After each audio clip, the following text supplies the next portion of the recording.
Bismillahirrahmanirrahim. Assalamualaikum warahmatullahi wabarakatuh. Alhamdulillahi rabbil alamin. Wassalatu wassalamu ala ashrafil mursalin wa ala alihi wa sahbihi ajma'in. Allahumma anfa'na bima 'allamtana wa 'allimna ma yanfa'una. Rabbi zidna ilman wa 'amala. Subhanaka la 'ilma lana illa ma 'allamtana innaka antal alimul hakim. ولا حول ولا قوة إلا بالله العلي العظيم ولا حول ولا قوة إلا بالله العلي العظيم ولا حول ولا قوة إلا بالله العلي العظيم. Muslimin dan muslimat yang dikasihi, mudah-mudahan dirahmati Allah Subhanahu wa taala sekalian. Alhamdulillah, marilah sama-sama kita merafakkan rasa syukur yang setinggi-tingginya ke hadrat Allah Subhanahu wa taala. Kerana dengan nikmatnya kita dapat bertemu lagi dengan Ramadan. Kita masih berada di bulan Ramadan. Kita masih dapat mengisi Ramadan. Dengan taufik dan hidayahnya, kita ada kemampuan, kita ada kemahuan, kita ada kehendak untuk kita melakukan amal ibadat, untuk kita melakukan pengisian di bulan Ramadan ini. Alhamdulillah. Syukur sebanyaknya kita ke hadrat Allah Subhanahu wa taala. Muslimin dan muslimat yang dikasihi, mudah-mudahan dirahmati Allah Subhanahu wa taala sekalian.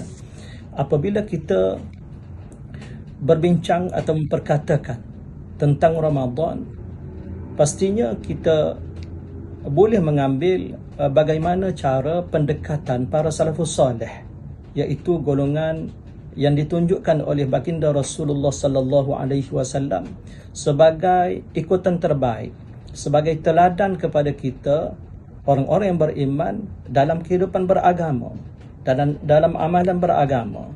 Oleh itu, apabila kita tengok sikap ataupun cara para salafus salih dengan Ramadan, di sana kita terdapat banyak riwayat yang menceritakan bagaimana keadaan para salafus salih yang cukup menarik, yang cukup baik untuk kita renungi dan kita perhatikan untuk kita menjalani kehidupan bersama dengan Ramadan ini. Antaranya apa yang disebutkan oleh Ibn Rajab Al-Hambali dalam Lataiful Ma'arif. Di sana ada satu pendapat atau satu riwayat yang disebutkan oleh Ma'la bin Fadl, yang mana Ma'la ini menceritakan bagaimana sikap para salafus salih dengan Ramadan. Antaranya disebutkan, kanu yada'una Allah sittata ashhur an yuballighahum syahr Ramadan. Para salafus salih berdoa kepada Allah Subhanahu wa taala selama 6 bulan sebelum tibanya Ramadan, supaya Allah Subhanahu wa taala mempertemukan mereka dengan Ramadan. Kemudian, thumma yada'una Allah sittata ashhur an yataqabbalahu minhum. Kemudian selepas daripada Ramadan, mereka berdoa kepada Allah Subhanahu wa taala selama 6 bulan supaya Allah Subhanahu wa taala menerima segala amalan, segala kebajikan yang telah dilaksanakan oleh mereka di dalam bulan Ramadan. Ini satu contoh yang cukup baik, yang cukup indah untuk kita renungi. Bagaimana para salafus salih begitu berminat dengan Ramadan, begitu berharap dengan Ramadan, yang mana kalau kita perhatikan seolah-olah sepanjang tahun mereka memikirkan supaya ianya adalah Ramadan.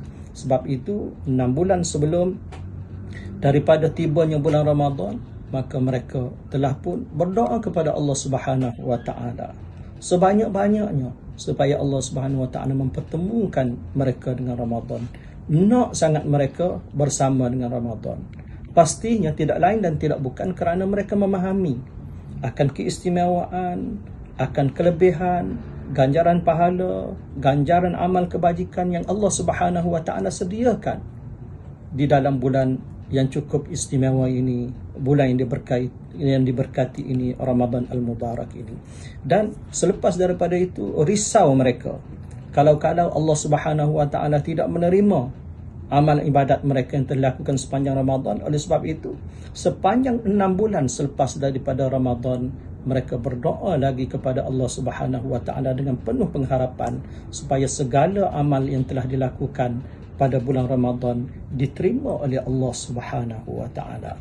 Oleh sebab itu, muslimin dan muslimat yang dikasihi sekalian, kalau kita melihat kepada sikap ini, maka tidak ada alasan untuk kita membiarkan Ramadan yang sedang berada bersama dengan kita ini berlalu pergi begitu sahaja tanpa kita membuat pengisian yang sebaik-baiknya. Dan kalau kita renungi, kita muhasabah balik bagaimana bermulanya Ramadan beberapa hari yang lalu, pastinya kita akan merasa betapa lajunya masa bergerak, betapa lajunya hari-hari Ramadan bergerak, berjalan dan seterusnya meninggalkan kita. Dan para ulama salaf dahulu apabila memperkatakan tentang masa, mereka membahagikan kepada tiga masa, iaitu antaranya apa yang disebutkan oleh Al-Imam Ibn Kathir dalam Bidayatul Hidayah, yang mana katanya ada satu kalam yang cukup baik tentang masa ini daripada seorang ulama sufi. Katanya, al-ams qad mat wal yawm fin naza' wal ghad lam yulad. Kata ulama ini, dia kata masa ini ada tiga. Yang pertamanya hari ini, waktu sekarang. Yang keduanya ialah waktu yang telah berlalu, kemarin. Dan yang ketiganya ialah masa akan datang ataupun esok kita sebut. Dia kata bila kita sebut kemarin, al-ams, bila sebut kemarin, termasuk juga tadi, termasuk juga semalam, termasuk juga minggu lepas, bulan lepas, tahun lepas dan sebagainya. Dia kata itu qadmat, yang kita sebut kemarin, semalam itu telah pun mati, maknanya telah pun berlalu. Apa yang kita laksanakan, apa yang kita isi, apa yang kita perbuat pada semalam, dia telah pun berlalu, telah pun tercatat dalam surat amal kita. Yang baik akan dicatat dengan baik, yang buruk akan dicatat dengan buruk. Kita tidak boleh buat apa-apa dengan masa yang telah berlalu. Hanya boleh kita kenang, hanya mungkin kita boleh sebut, tapi untuk kita buat apa-apa, untuk kita buat pengisian, untuk kita baiki, mungkin tidak, mungkin sudah berlalu. Qad mat, telah pun mati. Okey, kita kata tak apa, kita ada hari ni. Okey, hari ni dia kata cukup kritikal. Hari ini cukup kritikal. Dia kata al-yaum, yang kita sebut hari ini, fin naza', dalam keadaan naza'. Naza' ini keadaan di mana seseorang itu hampir kepada ajal. Mengikut adat, apabila kita sebut seseorang itu dalam keadaan naza', maknanya untuk dia kembali pulih seperti sedia kala, harapannya cukup tipis. Maknanya dia tidak ada pilihan kecuali dia menghampiri kepada saat ajal. Jadi apabila orang yang berada dalam keadaan naza' ini, pastinya dia akan memilih antara perkara-perkara penting. Pastinya dia tidak akan dapat untuk melaksanakan semua, kerana banyak perkara-perkara bermanfaat, perkara penting banyak. Tapi pastinya dia akan melihat kepada perkara-perkara terpenting. Jadi buat pada waktu ini, sekarang ini, maknanya masa yang ada ini, pastinya kita terpaksa memilih perkara-perkara yang sangat penting untuk kita laksanakan. Perkara-perkara tidak penting kita tinggalkan dulu, kita simpan dulu untuk mungkin pada masa depan kita boleh tengok masa yang sesuai, kita boleh laksanakan. Tapi pada waktu ini, dalam keadaan naza' ini, kita tengok hanya perkara-perkara penting sahaja yang kita sepatutnya kita laksanakan. Kita kata tak apa, kita masih ada esok masih ada, kita masih muda, kita ada masa. Dia kata bila kita sebut esok, kita sebut lepas ini, kita sebut lusa, kita sebut minggu depan, bulan depan, tahun depan dan sebagainya, dia kata esok itu lam yulad, dia belum lagi dilahirkan.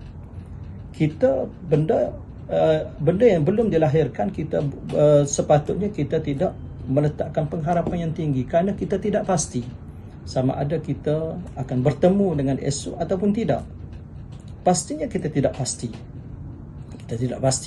kerana Kita hari ini pastinya kita semua tahu tarikh lahir kita, tetapi tidak ada seorang pun di kalangan kita yang sudah tahu tarikh kematiannya.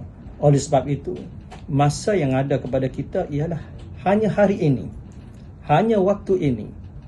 Yang lepas sudah mati, kemudian yang esok belum lahir, yang ada hari ini. Oleh sebab itu, dalam konteks Ramadan, apabila kita mengatakan Ramadan ini yang begitu banyak sekali ganjaran yang disediakan oleh Allah Subhanahu Wa Taala di dalamnya ini, sepatutnya kita pilih amalan-amalan yang terbaik, perkara-perkara yang terbaik untuk kita laksanakan pada waktu ini. Benda-benda yang penting yang berhubung kait dengan ibadat kepada Allah Subhanahu Wa Taala, yang boleh menambah amal kita, yang boleh menambah pahala kita, sepatutnya kita pilih, kerana itulah merupakan bekal yang berguna dan merupakan cara kita bersyukur, cara yang terbaik kita bersyukur nikmat bertemu dengan Ramadan ini. Mudah-mudahan Ramadan ini memberikan kita peluang untuk kita menambahkan amal kebajikan kita, untuk kita menambahkan khazanah pahala kita di sisi Allah Subhanahu Wa Taala, untuk kita bawa bertemu dengan Allah Subhanahu Wa Taala apabila sampai waktunya nanti. Jadi cukuplah sekadar itu, saya rasa, sebagai renungan untuk diri saya, dan saya berkongsi dengan muslimin dan muslimat yang dikasihi sekalian.